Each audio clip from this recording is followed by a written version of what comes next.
오늘 본문은 다윗이 이스라엘의 왕이 된 후에 있었던 일입니다. 누구보다 하나님을 사랑했던 다윗은 하나님의 법궤가 다윗성에 안치되기를 희망했습니다.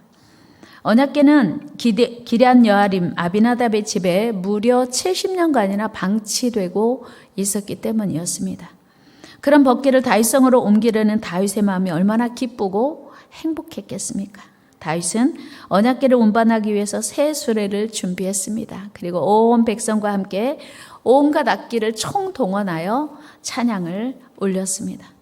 그러나 사실 율법에 의하면 언약궤는 반드시 고앗 자손이 어깨에 메고 운반해야 했습니다. 민수기 3장 30절 말씀 같이 읽어요. 시작.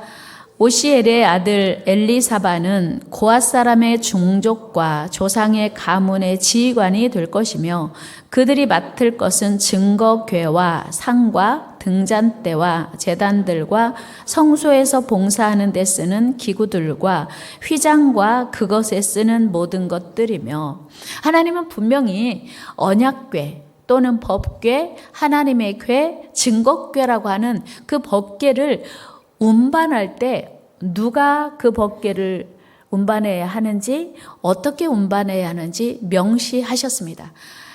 제사장들 중에, 레위인들 중에 고핫 자손이 어깨에 메고 움직여야 하는, 이동해야 하는 것이 하나님의 법이었습니다. 그러나 다윗은 새 수레를 준비하고 언약궤를 운반하고자 했습니다. 오늘 본문 사무엘하 6장 3절 말씀 같이 읽겠습니다. 시작. 그들이 하나님의 궤를 새 수레에 싣고 산에 있는 아비나답의 집에서 나오는데 아비나답의 아들 우사와 아효가 그 새 수레를 보니라. 아멘. 사실 다윗은 하나님의 법궤를 다윗성으로 옮겨올 마음은 가득했는데 어떻게 옮겨야 되는지는 그때까지 잘 몰랐던 것 같아요. 물론 다윗이 하나님을 경외하는 자로서 하나님의 언약궤를 새 수레를 만들어서 옮기려고 했던 것 최대한의 예우라고 생각했을 수 있습니다. 그런데 결과는 완전한 실패였습니다. 하나님의 법궤를 실은 수레를 끌던 소들이 나곤의 타작마당에 이르자 갑자기 뛰는 것이었어요. 그러니까 이 법궤 운반의 책임을 맡은 아비나답의 아들 우사가 법궤가 소들이 뛰면서 흔들리고 떨어질 지경에 있으니까 손으로 법궤를 떨어지지 못하도록 잡은 거예요. 그런데 우사가 죽었어요. 뭐가 잘못됐죠? 법궤를 새 수레에다 실었고, 그리고 새 수레를 끄는 소들이 뛰었어요. 그러니까 법궤가 흔들린 거예요. 장애물이 발에 밟혔든지 소들이 뭘 봤든지 왜 뛰었는지는 성경 기록이 없습니다. 어쨌든 소들이 뛰고 법궤가 이제 땅에 떨어질 위험에 처하자 우사가 손으로 잡았어요. 근데 우사가 죽었어요. 다윗이 얼마나 당황했을까요? 여러분, 우리는 인생 살다 보면 전혀 예기치 못한 상황을 만나게 됩니다. 그리고 있으면 안 될 일들을 우리는 만나기도 합니다. 다윗이 새 수레를 만든 거, 그리고 소 2마리가 끌었던 거, 그 다윗은 자기 나름대로 최선이었어요. 그런데 우사가 죽었어요. 그리고 3만 명을 동원했고 악기를 동원한 이제 악기팀들이 있었으니까 그 많은 사람들이 지켜보는 가운데 우사가 죽었는데 그냥 죽은 게 아니고 찢겨 죽었어요. 얼마나 당황스러웠겠어요. 얼마나 망신스러웠겠어요. 얼마나 실망했겠어요. 다윗은 너무나 놀라고 두려워서 또 너무 속상해서 더 이상 언약궤를 옮길 용기를 잃어버리고 포기하고 맙니다. 그런데 일단 언약궤를 아비나답의 집에서 가지고 나왔으니 어디론가는 옮겨야 되는 상황인 거예요. 보관해야 되는 상황이에요. 다윗성에 옮겨가지 못한다면 어디로 가야 맞을까요? 여러분, 이런 상황에서 그 누가 언약궤를 보관하겠다고 선뜻 나설 수 있겠습니까? 아무도 없었습니다. 여러분, 이렇게 위험한 법궤, 잘못하다간 죽을 수도 있는 법궤를 다윗은 왜 그렇게 다윗성으로 옮기려고 했을까요? 그걸 이해하기 위해서는 하나님의 법궤에 대해서 좀 더 자세히 알아볼 필요가 있습니다. 법궤는 성경에 기록된 표현으로 똑같은 법궤를 언약 언약궤라고도 하고 증거궤라고도 하고 하나님의 궤라고도 기록되어 있습니다. 이처럼 법궤는 이스라엘 백성들과 항상 함께하는 하나님의 임재였고 하나님 자신이었습니다. 그러니까 이제 엘리 제사장 시대에 전쟁이 일어났습니다. 블레셋과 전쟁이 일어났는데 전쟁에서 패했어요. 그러니까 사람들이 어떤 생각을 했냐면, 야, 우리에게 법궤가 있지? 그 법궤를 메고 나가면 어때? 그래서 사람들이 법궤를 메고 블레셋과의 전쟁터에 나간 거예요. 사무엘상 4장 2절 말씀 읽어요. 시작. 블레셋 사람들이 이스라엘에 대하여 전열을 벌이니라. 그 둘이 싸우다가 이스라엘이 블레셋 사람들 앞에서 패하매 그들에게 전쟁에서 죽임을 당한 자가 4,000명 가량이라. 4,000명이 죽었어요. 전쟁이 패하고. 그래갖고 이제 이들이 법궤를 앞세우고 나갑니다. 4절 말씀 읽어요. 이에 백성이 실로에 사람을 보내어 그룹 사이에 계신 만군의 여호와의 언약 궤를 거기서 가져왔고 엘리의 두 아들 홈니와 비느하스는 하나님의 언약궤와 함께 거기에 있었더라. 이스라엘 백성들이 야, 우리 요단강을 건널 때 법궤를 앞세우고 갔지. 그래서 요단강이 육지처럼 건넜잖아. 그러니까 이 전쟁에도 아마 이 전쟁에도 법궤를 앞세우면 틀림없이 승리할 수 있을 거야. 깜빡 잊어버리고 법궤를 가져오지 않았네. 빨리 가서 가지고 와. 그래서 법궤를 앞세우고 블레셋과 전쟁을 계속한 거예요. 어떻게 됐어요? 그 전쟁에서 이스라엘은 참패했어요. 그래서 엘리의 두 아들 홈니와 비느하스도 그 전쟁에서 죽었고 그 소식을 들은 엘리도 목이 부러져 죽었습니다. 법궤를 앞세우고 나갔는데 전쟁에서 졌고요. 그리고 법궤마저 뺏겼어요. 무슨 얘기입니까? 어떻게 어떤 때는 법궤를 앞세우면 승리하고 어떤 때는 법궤를 앞세워도 패합니까? 마치도 우리가 십자가 하나 목에 걸면 만사형통할 것처럼 십자가 하나 걸면 불면증이 치료될 것처럼 우상시하는 건 하나님은 기뻐하시지 않는다는 거예요. 그러니까 그 법궤만 있으면 블레셋과의 전쟁에서 반드시 이기리라 생각하고 가지고 가는데 법궤를 빼앗긴 거예요. 그러니까 블레셋 사람들은 이스라엘 백성들은 이제 완전 풀이 죽었고 법궤까지 빼앗겼으니 이제 어떻게 된 건가. 그런 상황에서 블레셋은 신이 난 거예요. 이스라엘을 돕는 신을 우리가 같이 전쟁했는데 우리가 믿는 신 다곤이 이스라엘 신을 이겼다. 그래서 그 법궤를 자기들이 섬기는 신 다곤 우상이 안치되어 있는 그 신전에 갖다 놓은 거예요. 그런데 다음 날 아침에 일어났더니 하나님의 법궤 앞에 다곤 신상이 넘어져 가지고 엎드려 있는 거예요. 절하고 있는 거예요. 우리 한번 5장 2절 같이 봅시다. 시작. 블레셋 사람들이 하나님의 궤를 가지고 다곤의 신전에 들어가서 다곤 곁에 두었더니 신났어요. 이스라엘 백성들이 섬기는 그 하나님의 상징인 하나님의 임재의 상징인 법궤를 뺏어왔으니 다곤 신에 뒀어요. 그랬는데 이제 첫날은 다곤 신상이 엎어져서 법궤 앞에 절하고 있었어요. 이게 무슨 일이지? 바람이 불었나? 누가 왔다 갔나? 그럴 리가 없는데 다시 세워놨어요. 그리고 다음날 들어가 봤더니 손목이 잘리고 목이 잘리고 몸뚱이만 그 법궤 앞에서 나둥그러지는 상황을 보게 된 겁니다. 우리 4절 같이 한번 읽어요. 시작.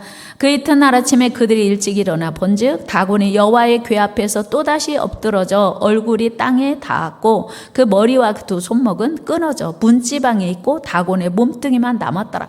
그러니까 이제 블레셋 사람들이 혼비백산한 거예요. 아무도 들어간 사람 없고 문이 잠겨 있어서 바람도 부은 적이 없는데 어떻게 자기들이 신인 다곤이 손목이 잘리고 목이 잘리고 몸뚱이만 법궤 앞에서 나뒹굴어졌는가.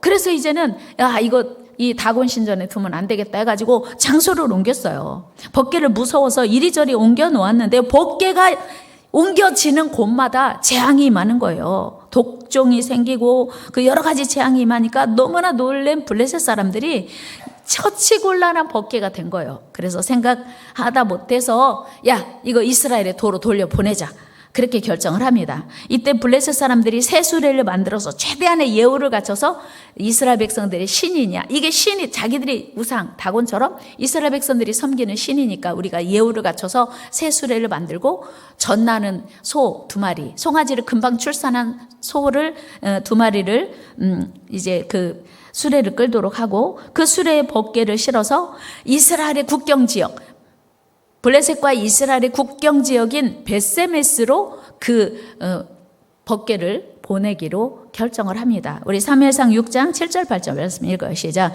그러므로 새 수레를 하나 만들고 멍에를 메어보지 아니한 젖나는 소 2마리를 끌어다가 소의 수레를 메우고 그 송아지들은 떼어 집으로 돌려보내고 여호와의 궤를 가져다가 수레에 싣고 속건제로 드릴 금으로 만든 물건들은 상자에 담아 궤 겉에 두고 그것을 보내어 가게 하고. 이 사람들은요 나름대로 지금 시험을 하는 거예요.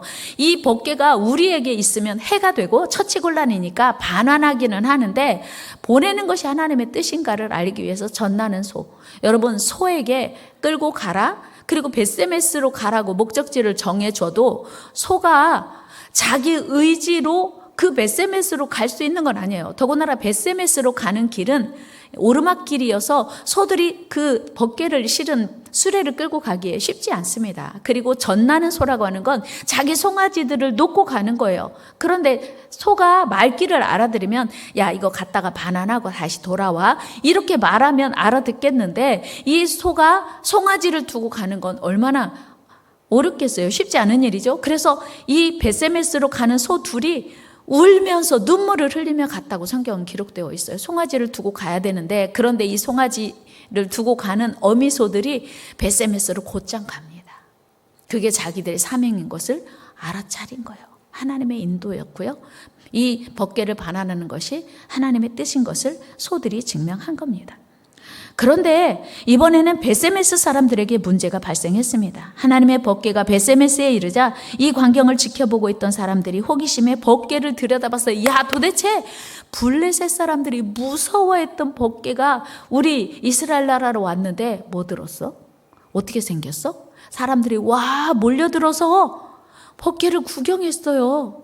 그랬더니 어떻게 된 줄 아세요? 법궤를 구경한 사람이 다 죽었어요. 이 법궤가 도대체 뭔데 구경만 했는데 다 죽었을까요? 우리 사무엘상 6장 19절 말씀 읽어요. 시작. 벳세메스 사람들이 여호와의 궤를 들여다본 까닭에 그들을 치사 5만 70명을 죽이신지라. 여호와께서 백성을 쳐서 크게 살육하셨으므로 백성이 슬피 울었더라. 그 안을 들여다보기만 했는데 70명이 죽었는지 5만 70명이 죽었는지 어쨌든 많은 사람이 들여다본 걸로 죽었어요. 왜 그런 줄 아세요? 민수기 4장 20절에 보면요. 들여다보면 안 돼. 보면 죽어. 써 있어요. 읽어봐요. 시작. 그들은 잠시라도 들어가서 성소를 보지 말라. 그들이 죽으리라.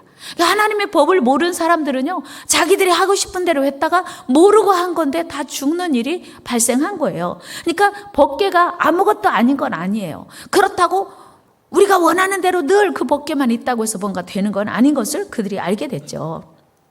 무슨 얘기냐면 법궤를 대하는 태도가 기록되어 있고요. 성경에 법궤를 운반하는 기준이 성경에 기록되어 있다고 하는 거예요. 그래서 자기들이 원하는 대로 법궤를 바라보거나 하나님의 뜻과 상관없는 운반 때문에 많은 사람들이 희생되었다는 사실이죠. 여기서 우리가 무엇을 깨달아야 하냐면 하나님을 믿어도 하나님 말씀대로 믿지 않고 내 생각대로 내가 하고 싶은 대로 내 뜻대로 신앙생활하면 안 된다고 하는 것을 성경 우리에게 가르쳐주고 있어요. 우리는요, 내가 하고 싶은 대로 신앙생활 하면 되는 게 아닌 것을 우리는 이 말씀을 통해서 알게 돼요. 그렇게 해서 반환된 법궤는 기브아 산에 있는 아비나답의 집에 보관하게 되었고 무려 70년간이나 법궤에 대해서 아무도 관심 갖지 않았습니다. 그리고 이제 다윗이 왕이 된 이후에야 예루살렘으로 도읍을 정하고 예루살렘에 본인이 살게 되면서 이제 법궤가 생각났고 법궤를 예루살렘으로 옮기려고 하게 된 거예요. 이제 다윗은 만반의 준비를 하고 하나님의 법궤를 다윗성으로 옮기려고 했는데 그만 이제 이 법궤를 옮기는 일에 엄청난 사건이 난 거예요. 모든 계획이 수포로 돌아간 상황에서 다윗은 너무나 무섭고 두려워서 더 이상 법궤 운반을 계속할 수 없었습니다. 사실 그때까지만 해도 다윗은 내가 뭘 잘못했지? 블레셋 사람들도 새 수레에다가 소 2마리가 끌고 법궤를 운반했는데 무사히 베세메스에 도착을 했거든. 나도 그래서 블레셋 사람들이 한 것대로 했는데 왜 우사가 죽었냐고. 다윗은 너무 의아했어요. 그러면서 너무 무서웠어요. 여러분, 다윗이 얼마나 무섭고 당황스러웠겠습니까? 더 나아가 이 법궤를 이제 어디에 보관해야 하는지도 난감한 상황이었어요. 여러분, 법궤를 옮기려다가 우사가 죽는 것을 본 많은 사람들 중에 여러분, 이 법궤를 어딘가 옮겨야 되는데 아비나답의 집에서는 이미 가지고 나왔으니 잠깐만 법궤를 맡아주실 분 계세요? 혹시 여러분 법궤를 맡아주실 분 계신가요? 아무도 없어요. 잘못하다가 죽는 거를 눈으로 목격한 이스라엘 백성들이 제가 법궤를 모실게요 대답할 일이 없는 거예요. 아무도 그 법궤를 대신 보관하겠다고 나서지 않는 것입니다. 이쯤 되면요, 법궤는 더 이상 하나님의 축복이 아니고 이제 짐이 되고 저주가 될 수 있는 상황인 거예요. 그러니 그 법궤를 누가 자기 집에 모시겠다고 보관할 수 있겠다고 하겠습니까? 법궤는 이제 애물단지가 된 거예요. 그러나 감사하게도 법궤는 오베데돔의 집으로 옮겨갑니다. 많은 사람이 얼마나 오베데돔의 집을 예의주시했겠어요? 야, 저 오베데돔의 집에 앞으로 무슨 일이 있을까? 어떤 어려움이 있을까? 어떤 재앙이 임할까? 예의주시하고 있었는데요. 놀랍게도 오베데돔의 집에 큰 복을 하나님이 주셨어요. 사실 오베데돔은 나에게 어떤 불이익이 당하는 건 그래도 괜찮은데 혹시라도 우리 가족에게 어떤 어려움이나 불이익이 닿으면 어떡하나 그런 생각으로 이제 그 법궤를 가지고 갔는데 오베데돔의 집에 하나님이 놀랍게 복을 주시는 것이었어요. 엄청난 복을 주셨습니다. 불과 석 달 동안 보관한 오베데돔의 집에 모든 사람이 보고 느낄 만한 큰 복을 내려주셨어요. 역대상 13장 14절입니다. 시작. 하나님의 궤가 오베데돔의 집에서 그의 가족과 함께 석 달을 있으니라. 여호와께서 오베데돔의 집과 그의 모든 소유에 복을 내리셨더라. 그러니까 마음의 기쁨과 평강은 물론 소유의 복을 내렸다고 한 건 부자가 된 거예요. 거부가 된 겁니다. 왜 그랬을까요? 전 여기서요 몇 가지 의문이 생기더라고요. 평상시에도 성경 읽을 때마다 그 의문을 항상 가지고 있었습니다. 첫째는 왜 하나님은 블레셋 사람들이 법궤를 반환할 때는 새 수레에 싣고 소들이 끌게 했는데 아무 문제가 없이 법궤를 반환하게 하셨어요? 그런데 다윗은 블레셋 사람이 한 것하고 똑같이 새 수레를 준비하고 소들이 끌게 했는데 블레셋 사람들은 오케이 허락하시고 용납하시고 다윗은 안 돼. 우사를 찢어 죽게 하셨을까요? 두 번째 질문은요. 아비나답은 자기 집에 70년 그 법궤를 보관했어요. 근데 왜 아비나답의 집은 복을 안 주시고 성경에 없어요. 아비나답이 복 받았다는 얘기가 없단 말이에요. 70년이나 모셨는데. 그리고 왜 오베데돔은 불과 석 달 반밖에 보관하지 않았는데 오베데돔의 집에 엄청난 복을 주셨을까요? 뭐가 문제였어요? 뭐가 달랐을까요? 여기서 우리는 그의 답을 성경에서 찾아보려고 해요. 여러분, 블레셋 사람들은 이방인이에요. 하나님을 믿지 않는 이들입니다. 그들은 나름대로 예의를 갖추어 자기 방법대로 새 수레를 만들고 여호와께 제사를 드리며 법궤를 이스라엘에 반환하려 했습니다. 하나님이 오케이 하셨어요. 좋아. 봐주신 거예요. 그런데 여러분, 다윗은 하나님의 사람이요 하나님의 세우신 왕이었습니다. 그렇다면 적어도 다윗은 하나님의 법궤를 대하는 방법을 연구하고 공부하고 또 선지자들에게 자문을 구해서라도 하나님이 법궤를 어떻게 옮기라고 하시는지, 하나님이 법궤를 어떻게 운반해야 하는지를 공부했어야 돼요. 연구했어야 돼요. 그래서 하나님의 뜻대로 운반했어야 됩니다. 그런데 다윗은 전혀 하나님의 뜻에 무관했어요. 관심 없었어요. 그냥 자기 생각대로 블레셋 사람이 한 대로, 이방 사람이 한 대로 옮겼던 거예요. 여러분, 하나님은 다윗이 자기 맘대로 자기 생각대로 자기가 하고 싶은 대로 법궤 옮긴 것을 허락지 않으셨어요. 용납하지 않으셨어요. 그래서 그 많은 사람들을, 그 많은 악대가 동원되었음에도 불구하고 우사를 죽게 하신 것입니다. 사랑하는 여러분, 우리 하나님께서는요, 믿음이 없는 자나 연약한 자의 실수는 넘어가십니다. 그러나 오래 신앙생활한 사람, 하나님의 사람들의 방종이나 실수는 간과하지 않으십니다. 그러므로 우리는 신앙생활을 하되 특별히 복을 받는 신앙생활을 하고 싶으시다면 하나님의 법대로 신앙생활해야 돼요. 하나님의 말씀대로 신앙생활해야 돼요. 우리 다 같이 합시다. 하나님의 말씀대로, 하나님의 뜻대로 신앙생활 합시다. 또 하나, 왜 아비나답의 집은 70년간이나 법궤를 보관했는데 복을 안 주시고 오베데돔의 집에 복을 주셨을까? 여러분, 아비나답의 자기 집에 법궤가 보관돼 있었던 거 알았을까요? 70년 되면요, 대를 이어서 보관했을 텐데 아마 자기 집에 법궤 있는지도 몰랐을 수도 있어요. 무슨 얘기예요? 법궤가 창고 속에 방치되었거나 아무도 눈여겨주지 않고 먼지가 수북히 쌓인 채 그냥 창고에 있는 어떤 물건처럼 있었던 거일 수 있습니다. 그러나 오베데돔은 웃사가 법궤를 만지다 죽은 걸 봤어요. 얼마나 두렵고 무서운, 이 정말 하나님의 임재 그 자체인 것을 오베데돔이 알았단 말이에요. 그러니까 그 법궤를 얼마나 소중히 하고 그 법궤를 통해서 정말 하나님의 그 존재를 느끼면서, 하나님의 임재를 느끼면서 얼마나 온 마음을 다해서 최선을 다해서 두렵고 떨림으로 법궤를 보관했는지 우리는 짐작할 수 있습니다.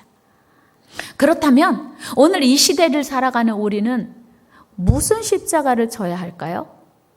저와 여러분은 방주교회를 섬기고 있습니다. 하나님을 섬기고 방주교회, 주님의 몸된 방주교회를 섬기고 있습니다. 오베데돔이 자원해서 십자가를 졌는지 다윗의 명령을 하고 부탁을 해서 십자가를 졌는지는 모르지만 누구도 법궤를 모시고 싶어 하지 않는 그 법궤를 자기 집에 모신 것 자체가 십자가 지는 거예요. 그렇다면 오늘 우리가 져야 할 십자가는 뭘까요? 교회를 사랑하는 거예요. 주님이 원하시는 영혼을 사랑하는 것입니다. 하나님을 기쁘시게 하는 거예요. 하나님의 말씀대로 순종하는 거예요. 주님의 몸된 교회를 세우는 것입니다. 이 사순절을 잘 보내는 것은 주님의 몸된 교회를 어떻게 세울 수 있을까? 어떻게 하면 더 많은 영혼들을 구원할 수 있을까? 하나님의 소원인 땅끝 구원은 어떻게 이루어질 수 있을까를 고민하며 기도하며 그 짐을 같이 지는 거예요. 우리 다음 주부터 예비신자 작정하는데 지금까지 해피데이 해보면요, 예비신자 한 번도 작정하지 않는 분도 있더라고요. 부탁드립니다. 여러분, 십자가 지는 것이 축복이요. 십자가 지는 게 은혜입니다. 여러분, 십자가를 지는 것이, 예수님 말씀하셔서 누구든지 나를 따라오려거든 자기 십자가를 지고 나를 쫓을 것이니라 말씀하셨어요. 십자가를 보는 게 아니고 져야 돼요. 법궤는 보는 게 아니고 지는 거예요. 어깨다 매야 되는 거예요. 여러분, 진짜 하나님께 축복받을 신앙생활은 짐을 지는 겁니다. 짐을 지는 거예요. 짐을 매는 거예요. 어깨다가. 오베데돔이 그 법궤를 자기 집으로 메어 갔어요. 여러분, 이제 우리 차례예요. 우리도 오베데돔처럼 누구도 하기 싫어하는, 누구도 순종하기 싫고 동참하기 싫은 그 십자가를 오베데돔이 대신 지고 놀라운 복을 받았어요. 우리 모두 다 오베데돔의 복을 받기를 원합니다. 그렇다면 우리도 오베데돔이 지은 십자가를 져야 돼요. 여러분, 오베데돔의 복을 받기를 축복합니다. 우리 옆 사람과 인사해. 우리 오베데돔의 복을 받읍시다. 오베데돔의 지은 십자가도 집시다. 단 석 달 법궤를 섬겼는데 엄청난 복을 받았어요. 그렇다면 오늘 우리가 하나님을 제대로 섬기고 있는지 한번 생각해 볼 일이에요. 여러분, 오베데돔의 헌신으로 오베데돔의 복을 받는 저와 여러분 되기를 주의 이름으로 축복합니다.